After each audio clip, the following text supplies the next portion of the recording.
Hello everybody and welcome to an update on my harpegnathos venators. Many of you guys ask what is my favorite colony, and I'm having a hard time saying which one it is, but these girls down here are definitely high on the list.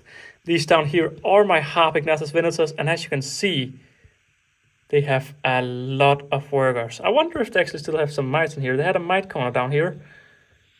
Is these still... don't look like in mites anymore. They were also just some grain mites. But yeah, guys, this here's my harpegnathos venators ant colony.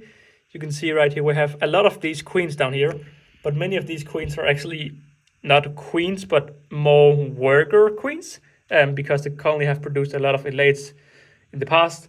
And like this girl right here, queen right here, I'm a little bit scared because there's a lot of these new cocoons coming in, and already now queen elates have been closed. But of course the queen elates will just function as regular workers.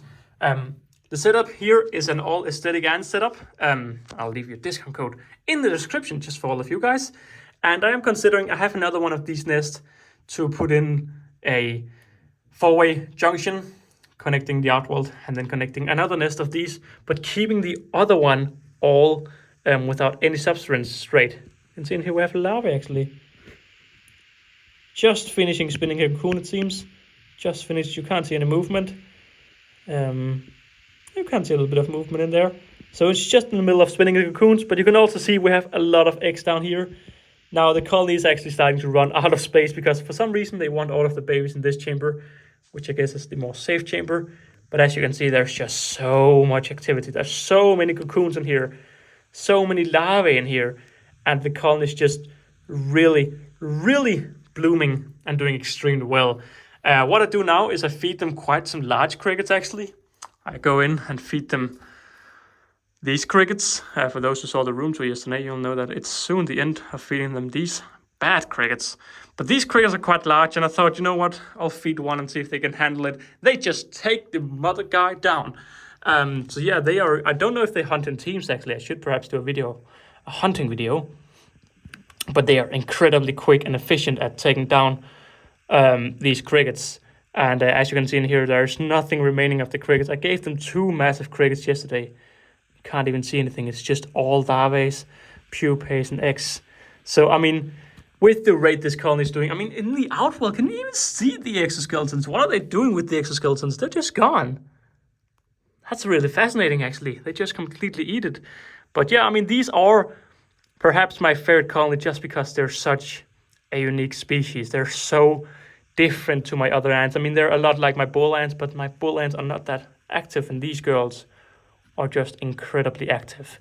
Now, I've always had a goal of putting them in a naturalistic setup to see what they do in the naturalistic setup.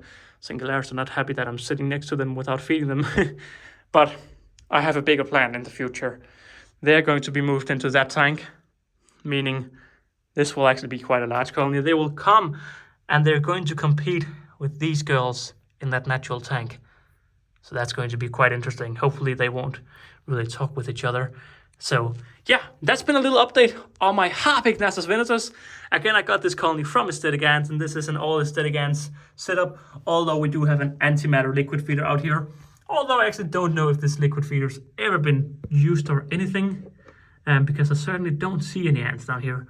And I haven't filled it up either. So the way I'm feeding them water is simply just by hydrating the nest. And all of this moistness